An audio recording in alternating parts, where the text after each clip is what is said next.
Bonjour, chers collègues.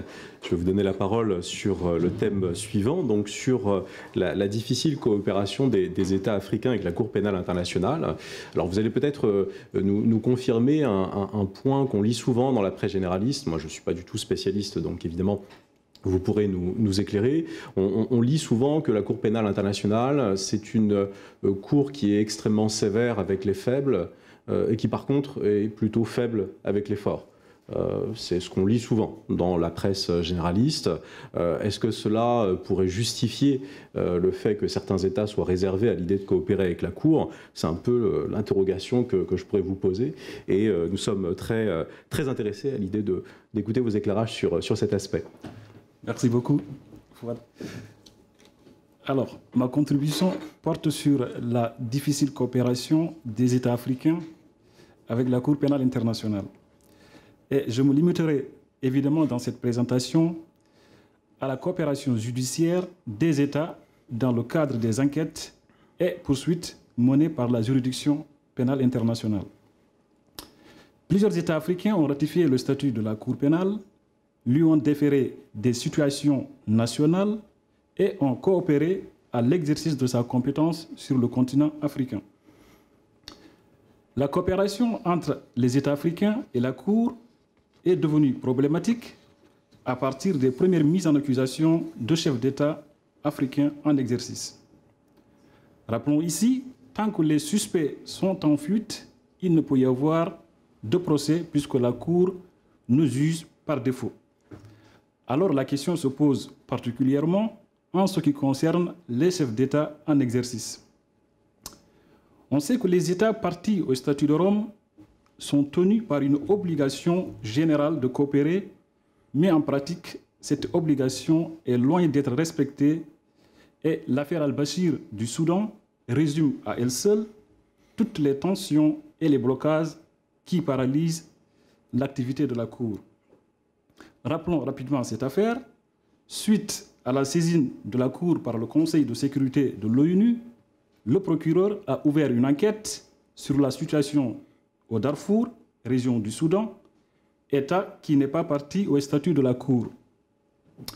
Cette enquête a notamment abouti à la délivrance par la Cour de 2 mandats d'arrêt contre le président alors en exercice du Soudan, Omar al-Béchir, accusé de crimes de guerre, crimes contre l'humanité et de génocide. La particularité de cette affaire est double. Pour la première fois, un chef d'État en exercice était mis en accusation devant la Cour et pour la première fois encore, un chef d'État en exercice était poursuivi en vertu d'une convention que son État n'avait pas ratifiée. Aucun des mandats d'arrêt délivrés contre le président soudanais n'a été exécuté. Celui-ci s'est déplacé à l'étranger entre visites officielles et privées et participe même à des sommets internationaux, y compris sur le territoire d'États partis au statut de Rome. Le président soudanais a visité, entre autres, la République du Tchad, du Malawi et de l'Afrique du Sud. Alors, les États partis justifient leur refus de coopérer par leur obligation de respecter l'immunité personnelle d'un chef d'État en exercice. Ces États mettent aussi en avant l'article 98, paragraphe 1er du statut de la Cour, qui prévoit une exception à l'obligation de coopération des États en matière d'immunité. Selon la Cour, ni la qualité officielle du président soudanais, président en exercice, ni le fait qu'il soit ressortissant d'un État tiers, puisque le Soudan n'a pas ratifié le statut de la Cour, ne saurait être un obstacle à la coopération des États dans son arrestation. La Cour a donc considéré que ces États ont violé leur obligation de coopération en vertu du statut de la Cour. Dans cette présentation, nous nous pencherons dans un premier temps sur l'obligation de coopération des États dans la mise en œuvre de la compétence de la Cour et dans un second temps sur la mise en œuvre incertaine de cette obligation, notamment en matière de remise des chefs d'État en exercice. L'obligation de coopération des États avec la Cour pénale internationale. L'article 86 du traité de Rome prévoit une obligation générale de coopération des États. Les États ont d'abord l'obligation de coopérer au niveau des enquêtes. Ensuite, cette obligation est envisagée dans le cadre de la remise des suspects. La coopération aux enquêtes. La collaboration des États aux enquêtes menées par le procureur de la Cour est la première étape de l'obligation de coopération. À ce stade, à l'instar des tribunaux pénaux internationaux, le procureur de la Cour doit pouvoir compter sur les États. Le concours des États est d'abord nécessaire pour l'appréciation juridique des faits criminels, pour déterminer les responsabilités et pour localiser les auteurs potentiels. L'assistance obligatoire des États concerne aussi toutes les mesures pouvant faciliter la comparution volontaire de témoins ou d'experts, voire la protection de ces derniers. L'accès du procureur au territoire de l'État requis en vue de l'examen de sites et éventuellement de cadavres s'inscrit dans cette logique. Cependant, diverses raisons pratiques, juridiques ou politiques peuvent entraîner le manque de diligence ou le refus assumé de certaines autorités nationales de coopérer avec la Cour. On pense notamment au cas du Burundi, qui a décidé de se retirer de la Cour en 2017, 3 ans après avoir adhéré à ce traité et après avoir fait l'objet d'une enquête préliminaire de la part du bureau du procureur. La procureure de la Cour a également mis fin aux poursuites contre le président du Kenya après avoir conclu à l'impossibilité pour elle, la procureure, de pouvoir réunir les preuves à charge. L'obligation de coopération à l'étape des enquêtes rencontre ainsi des difficultés. Il convient de rechercher s'il en est de même au stade des arrestations et remises des personnes recherchées par la Cour. La coopération à l'arrestation et à la remise des suspects. Il est évident, à l'instar des enquêtes, que la coopération des États est nécessaire en vue de l'arrestation et de la remise des suspects à la Cour. La Cour pénale internationale ne dispose pas de ses propres services de police et doit dès lors s'en remettre à la coopération des États pour arrêter les personnes suspectées de crimes relevant de sa compétence. C'est donc une phase essentielle de la coopération des États sans laquelle le procès ne peut démarrer, évoluer et connaître un dénouement. En principe, la coopération des États aux procédures engagées par la Cour n'est une obligation que pour les États parties. Toutefois, la Cour peut demander aux États non parties à lui prêter assistance sur la base d'un accord. La remise d'une personne est chronologiquement précédée de l'émission d'un acte d'accusation que le procureur soumet pour confirmation à la section préliminaire de la Cour. Il est donc crucial, dans le cadre du système instauré par le statut de Rome, que la Cour puisse compter sur les États pour l'arrestation et la remise des suspects. Pourtant, cette obligation est loin d'être respectée par les États africains. Plusieurs États africains ont reçu officiellement le président soudanais qui fait l'objet de mandats d'arrêt sur leur territoire, mais n'ont jamais répondu aux demandes de coopération adressées par la Cour.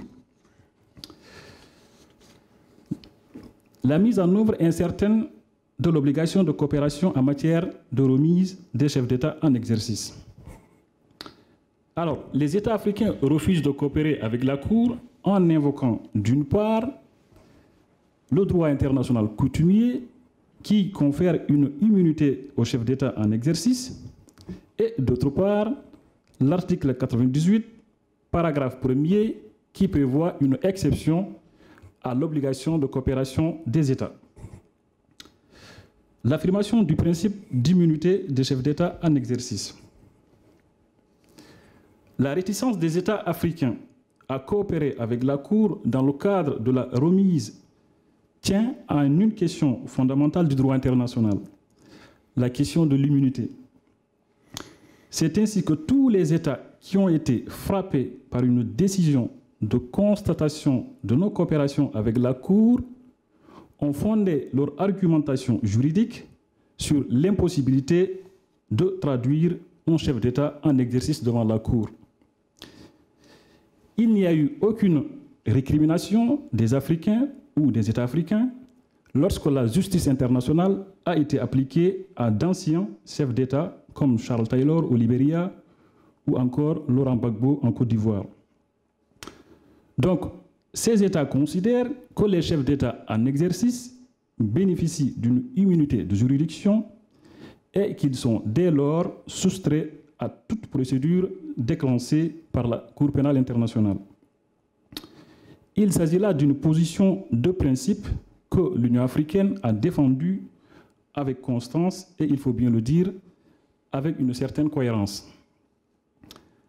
La Cour rejette à chaque fois les argumentations des États africains, moyennant parfois un raisonnement surprenant et contradictoire.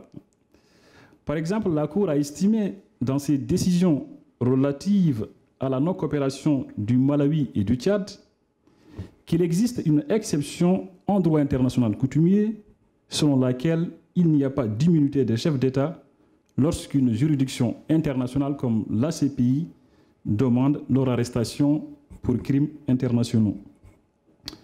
Si certains ont pu saluer l'opportunité de ces décisions, leurs motivations ont toutefois fait l'objet de nombreuses critiques. Invité de nouveau à dire ce qu'il en est de l'immunité des chefs d'État en exercice, la Cour pénale internationale fait valoir que la résolution du Conseil de sécurité vaut à elle seule lever de l'immunité du président soudanais. Ce raisonnement de la Cour soulève une interrogation. Comment le Conseil de sécurité pourrait-il lever les immunités d'un chef d'État en exercice alors qu'il n'en est pas le détenteur? Il apparaît ici pertinent de rappeler que les immunités appartiennent aux entités étatiques qui sont les seules capables à les lever. Donc, n'ayant pas été convaincu par le raisonnement de la Cour, l'Union africaine avait, à un moment donné, envisagé de demander un avis consultatif à la Cour internationale de justice sur le problème de l'immunité des gouvernants en exercice.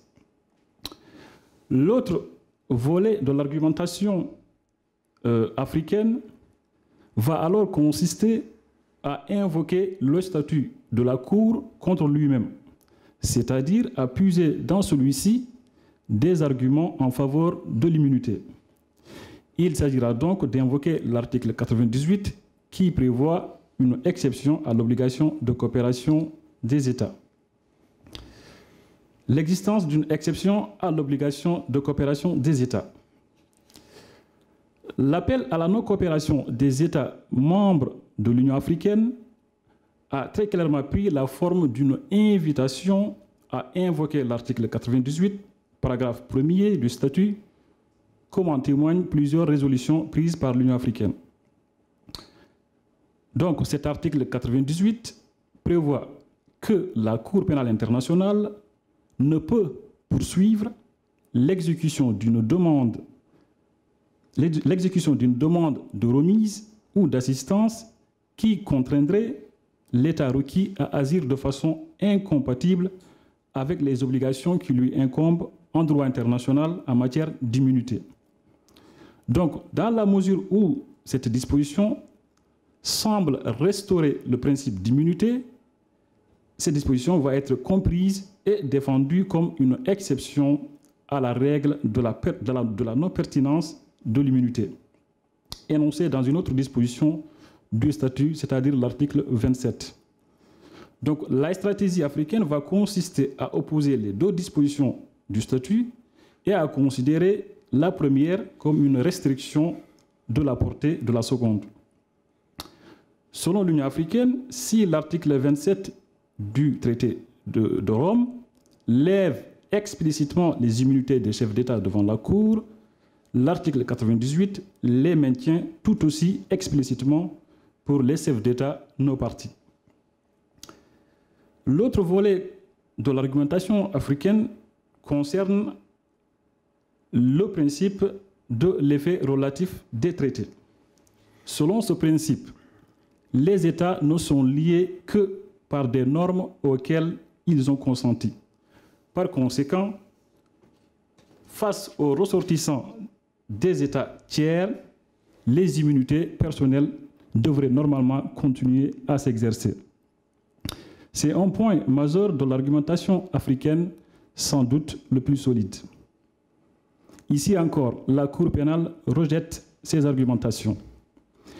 Invitée à se prononcer sur le sens de l'exception posée par l'article 98, la Cour en appelle, entre autres, aux exigences drastiques du chapitre 7 de la Charte des Nations Unies, sous l'empire duquel le Conseil de sécurité a déféré la situation du Soudan à la Cour.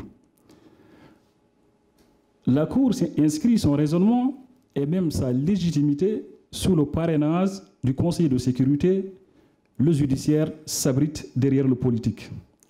Donc on voit ici que la Cour fait appel à l'autorité du Conseil de sécurité pour pallier à ses propres faiblesses.